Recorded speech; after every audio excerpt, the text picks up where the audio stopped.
Good morning, good evening, good night, wherever you are tuning in from. My name is Nicolette. If you are new here, welcome. If you are a returning subscriber, thank you so much for being here. Today's message is titled Be Aware of Monitoring Spirits. Again, that is Be Aware of Monitoring Spirits. For quite some time, the Lord has been prompting me to deliver this message. And if I'm being honest, I told him I didn't feel equipped.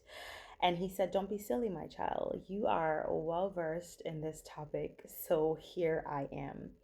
For those of you that may not know what a monitoring spirit is, a monitoring spirit watches every move, tracks your progress, and tries to block you from reaching the end goal God has for you. These monitoring spirits often come through familiar spirits, i.e., your ex partner, your mother, your friends, etc. The Greek word for familiar, ikaios, means well known, close, even intimate, or of one's own household.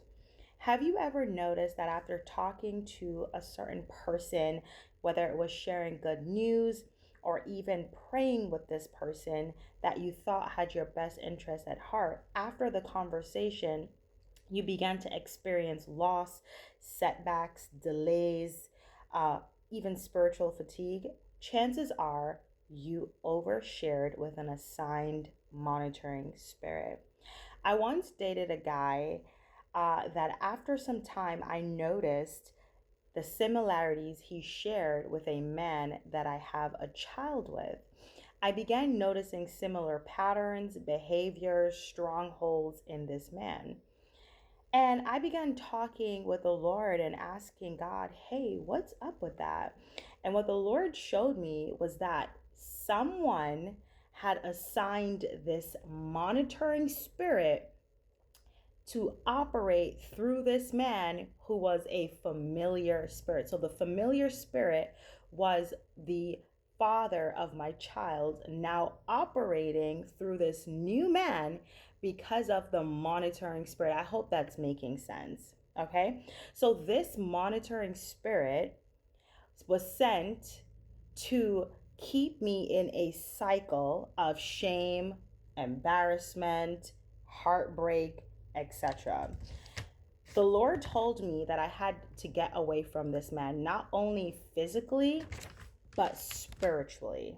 Okay? Through fasting, through prayer, and through obedience, and closing all doors that would be entertaining this certain familiar spirit.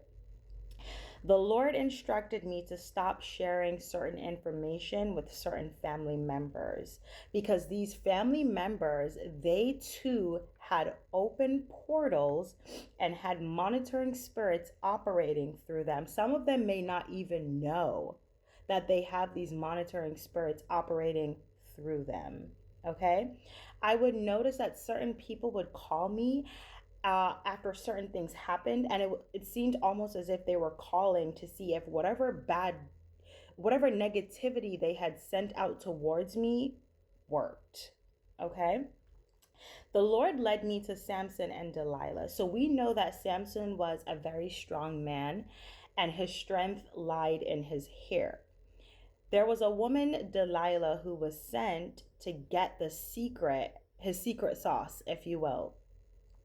And every time she asked Samson, What is your secret? She would literally tell the op would carry out whatever the secret was, and they would fail. But my question was, why did Samson not realize that everything he was telling Delilah, she was telling her boys? Why did he not get away from her? Why did he not send her away? Why did he keep telling her the information? Well, it's the same thing with us. We keep talking to certain people after we realize certain patterns, and God is telling us that it is time to shut our mouths. It is time to stop sharing certain information with certain people because, like I said, some of these people may not know that they have these monitoring spirits operating through them, and some of them are very much aware that they have these monitoring spirits, and they're even taking it up a notch by sending familiar spirits to join forces with them to try and block you from the end goal that God has for you. Okay? So the Lord is calling you to fasting. The Lord is calling you to prayer. The Lord is calling you to shut your mouth and to be very careful, not just in this season, but in your life in general. So I hope this message is helpful. I hope this message will help you to recognize certain patterns. And if you are realizing that there is a certain type of person or people, you notice that you're attracting certain friends, you're attracting certain partners, pay attention to that, because what I realized was whatever I did not heal from the father of my child, those doors were still open. Those wounds were still open. So I was still attracting familiar spirits that were able to come in and try to delay my destiny. But the Lord is so gracious. He is so kind that he was able to sit me down, and I had to be obedient and allow him to show me what doors, what portals needed to be closed, what needed to be healed on the inside of me, so he could close those doors and cut off access to those monitoring spirits and those familiar spirits. So in the description box, I am going to share a prayer with you that you can pray over yourself, you can pray over your children, and allow the Lord to cut off access from those monitoring spirits. I hope this message finds you. I hope this message blesses you. And I hope this message encourages you and sets you free. In the mighty name of Jesus. God bless you.